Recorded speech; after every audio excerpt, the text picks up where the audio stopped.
Star Trek. The man trap explained story, trivia, and why it still matters. Before there were Klingons, before the Federation became iconic, and before Star Trek became a global phenomenon. The very first episode broadcast to audiences featured something far stranger. A lonely, shape-shifting creature that drained people of salt. This is The Man Trap, the first aired episode of the original Star Trek, broadcast on September 8, 1966. It wasn't the first one produced, but it was the world's first real look at Captain Kirk, Mr. Spock, Dr. McCoy, and the Starship Enterprise. And for a debut, it was a bold one. Opening mission. The USS Enterprise arrives at the planet M113 for what should be a simple routine stop. Dr. Leonard McCoy is there to perform medical examinations on archaeologist Professor Robert Crater and his wife, Nancy Crater. Simple enough. But there's one complication. Nancy Crater is someone from McCoy's past, an old love, the kind that still leaves fingerprints on the heart. That gives the mission an emotional edge right away, something Star Trek would become famous for, science fiction built around human feeling.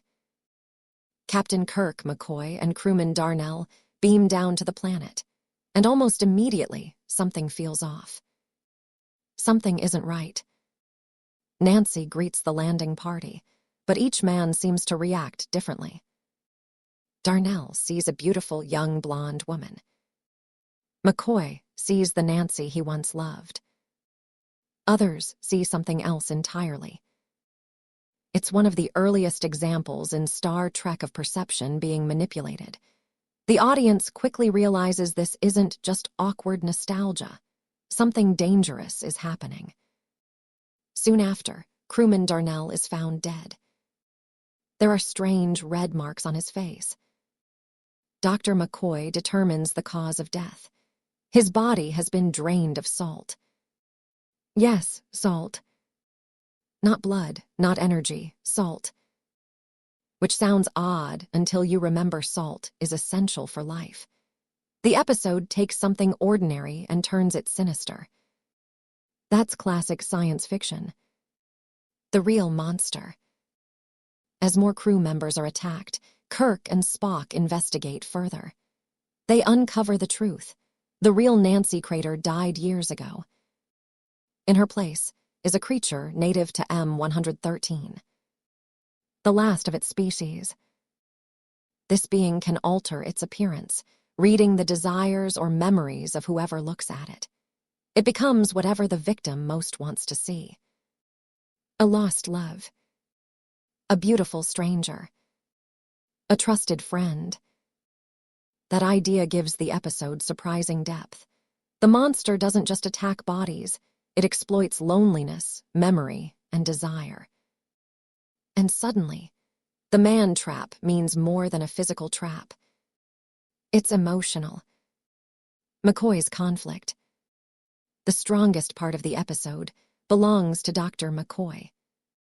Because while Kirk sees a threat, McCoy sees Nancy. Or wants to. He knows the truth intellectually, but emotionally he hesitates. That tension between reason and feeling became one of McCoy's defining traits throughout the series. He is the most human of the main trio. Kirk is duty. Spock is logic. McCoy is heart. And in this episode, heart becomes a liability. Final showdown. The creature eventually boards the Enterprise, desperate and cornered.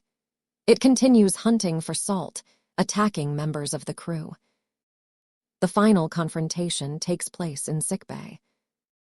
The creature again appears as Nancy, pleading for mercy. McCoy must choose between the memory of someone he loved and the reality in front of him.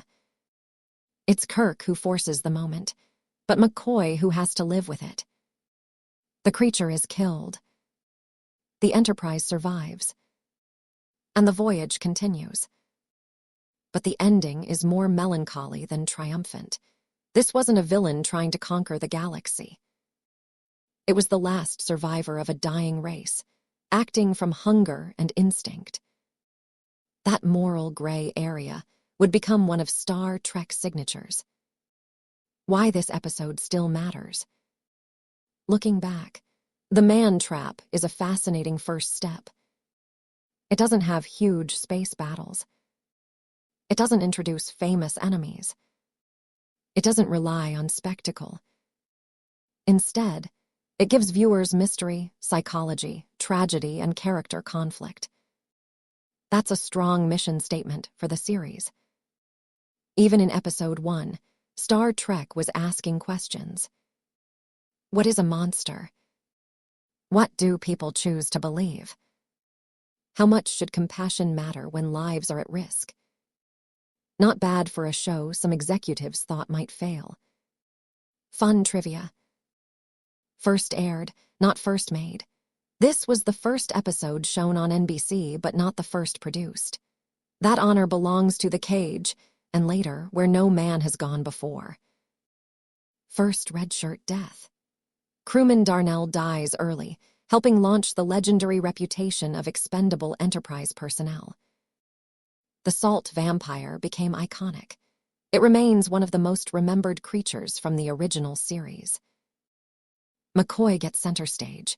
Many early episodes focused on Kirk and Spock, but this one gave Bones emotional weight immediately.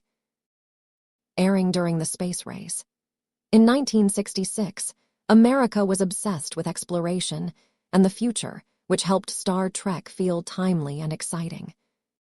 Final verdict. The Man Trap may not be the greatest original series episode, but as a first impression, it worked. It told audiences this new show would mix adventure with ideas, danger with emotion, and strange aliens with surprisingly human problems. Not every series begins with confidence. Star Trek began with a salt vampire and never looked back.